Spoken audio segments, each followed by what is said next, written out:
ዛሬ አንድ ሰው እንዴት ጊምባል ሴታፕ እንደሚደረግ አሳየኝ ብሎኝ ለምን በዛውም ለእናንተ አላሳያችሁም ብዬ ነው።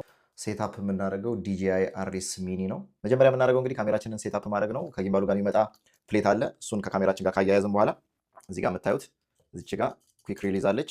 ይሄ አለ። ይሄኛው አንሎክ መሆኑን እርግጠኛ እንሆናለን። ቀጥታ ይሄን አንሸራቶ መክተት ነው። እንግዲህ እንደዚህ ከገባ በኋላ ይሄንን ሎክ እናደርጋለን። በመቀጠል ይሄንን ቲልት አክሰስ ከላይ እዚች ጋር ያለችውን ይሄ የምነካውን አንሎክ እናደርገውና እንደዚህ ነገር ይሆናል። የመጀመሪያ ስራችን የሚሆነው ይሄኛው ቀጥታ ወደ ላይ እንደዚህ ብቻ እንዲያጋልል ነው። እዚህ ጋር የምትታያችሁ ካለች ይሄንን ሉዝ አደርገዋለሁ። ፊቱ ወደ ላይ እንደዚህ እንትን እንዲል ነው የምፈልገው። ይኸው አሁን ሴፍ ሆኗል። በእንደዚህ አይነት መልኩ ባላንስ ካደረግን በኋላ ከፊት ደግሞ እንደዚህ አምጥተ ነው ከፊት ለፊትም እችን አንሎክ አድርገን ስትሬት ወደፊት ሆኖ ባላንስ እንዲሆን ለማድረግ እንሞክራለን። አሁን ወደፊት ወደኋላ እያለን ያለው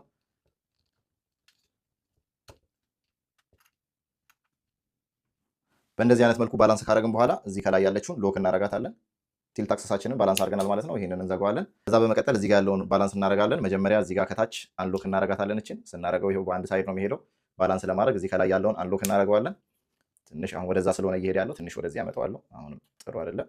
አሁንም እንደዚህ ባላንስ እስኪሆን ድረስ እጠብቃለሁ። አሁን ባላንስ ሆኗል። ይሄንን ሎክ አረጋለሁ ማለት ነው። ከዛ ከታች ያለችውንም ሎክ አረጋታለሁ። አሁን ባላንስ የምናደርገው ፓን የምናደርግበትን ነው። ይሄው እዚች ጋር እችን አንሎክ እናረጋታለን። ልክ አንሎክ ካረግነው በኋላ እንደዚህ ስናደርገው ሳይሽከረከር ባላንስ መሆን አለበት እና አሁን ይሄ ባላንሱን ያጣ ነው። ስለዚህ ይህን ለማስተካከል ትንሽ ወደኋላ ወተት ነገር አደርገዋለሁ። አሁንም ሞክረዋለሁ። አሁን እንደምታዩት ባላንስ ነው። በየትኛውም ዳይሬክሽን አይሄድም፣ ቆሟል ማለት ነው። ስለዚህ እመልሰዋለሁ። ታዲያ ሁሉንም አንሎክ አድርጋችሁ ስታዩት እንደዚህ ነው የሚሆነው። ወደ የትኛውም ዳይሬክሽን አይሄድም። እዛ እዚህ ጋር ያለችውን በተን ሎንግ ፕረስ አድርገን ጫን እንለዋለን። ይበራል። ከበራልን በኋላ ሁሌ አዲስ ሴታፕ ከማድረጋችን በፊት እዚህ ጋር እችን ነገር በመንካት ስታርት ኮላቦሬሽን የሚለውን ነካዋለን።